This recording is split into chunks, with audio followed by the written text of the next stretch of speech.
ফিলিস্তিনের স্বাধীনতায় তারা অবিচল। কোটি কোটি প্রলোভনেও নিজেদের বিক্রি করবেন না তারা। এই অকুতভয় যোদ্ধারা থাকেন গাজা উপত্যকার মাটির গভীরে, সময়মতো জেগে ওঠেন শত্রুদের ধ্বংসে। মধ্যপ্রাচ্যের বিস্ফোরা ইসরায়েলকে ধ্বংসে ফিলিস্তিনের ইসলামী প্রতিরোধ যোদ্ধারা কতটা দৃঢ় প্রতিজ্ঞ সেটি তাদের একটি ঘটনা থেকেই বোঝা সম্ভব। যুদ্ধ বন্ধ এবং অস্ত্র সমর্পণের শর্তে প্রতিরোধ যোদ্ধাদের 200 কোটি মার্কিন ডলার দেওয়ার লোভ দেখানো হয়েছিল প্রতিরোধ যোদ্ধাদের। আর এই অর্থ দিতে চেয়েছিল বিশ্বমোড়ল মার্কিন যুক্তরাষ্ট্র। শুধু অর্থ দেয়াই নয়, তাদের দেওয়া হয়েছিল বিদেশে পরিবারসহ বিলাসবহুল জীবনের নিশ্চয়তা।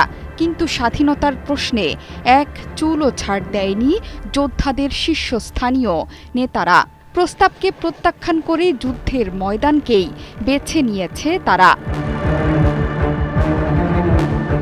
কাতার ভিত্তিক সংবাদ মাধ্যম আল আরাবি আল জাদিদের বরাতে এক প্রতিবেদনে এমন চাঞ্চল্যকর তথ্য প্রকাশ করেছে ওয়াইনেট নিউজ। যুক্তরাষ্ট্র সমর্থিত এই প্রস্তাবের নেপথ্যে কাজ করেছে আমেরিকা ও মধ্যপ্রাচ্যের একটি প্রভাবশালী আরব উপসাগরীয় দেশ। প্রস্তাবটি দেয়া হয়েছিল প্রতিরোধ যোদ্ধাদের শীর্ষ নেতাদের। তাদের বলা হয়েছিল ভবিষ্যতে এই নেতাদের ওপর কোনো হামলা হবে না।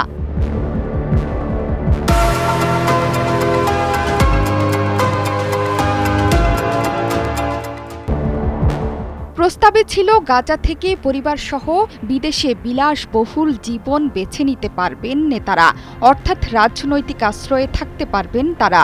সেই সাথে তাদের দেয়া হবে 200 কোটি মার্কিন ডলার। বিনিময়ে ভারী এবং ব্যক্তিগত অস্ত্র সমর্পণ করতে হবে যোদ্ধাদের। এই প্রস্তাবটি প্রত্যাখ্যান করে সংগঠনটি জানিয়েছে, অর্থের বিনিময়ে প্রতিরোধ বন্ধ করা তাদের নীতি পরিপন্থী। এই প্রসঙ্গে প্রতিরোধ যোদ্ধাদের নেতা খালিল আল হাইয়াহ মন্তব্য করেছিলেন, ইসরায়েলের স্বার্থে কাজ করে এমন কোনো আংশিক চুক্তি গ্রহণ করা হবে না বলে সাফ জানিয়ে দেন তিনি।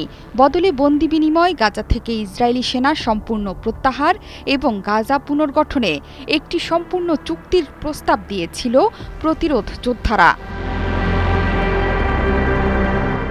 এমনকি সম্প্রতি আনুষ্ঠানিকভাবেই ইসরায়েলের দেয়া সবশেষ যুদ্ধবিরতির প্রস্তাবও প্রত্যাখ্যান করেছে ফিলিস্তিনের স্বাধীনতাকামী সংগঠন। যোদ্ধারা বজ্রকণ্ঠে পশ্চিমাদের জানিয়ে দিয়েছে যে গাজা যুদ্ধের অবসান ও ফিলিস্তিনি বন্দীদের বিনিময়ে অবশিষ্ট সব জিম্মিকেই মুক্ত করে দেবে তারা।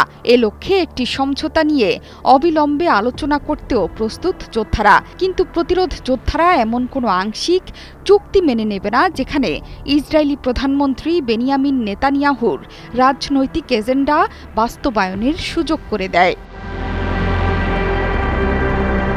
জোহরা চৌধুরী সেতু, ৭১।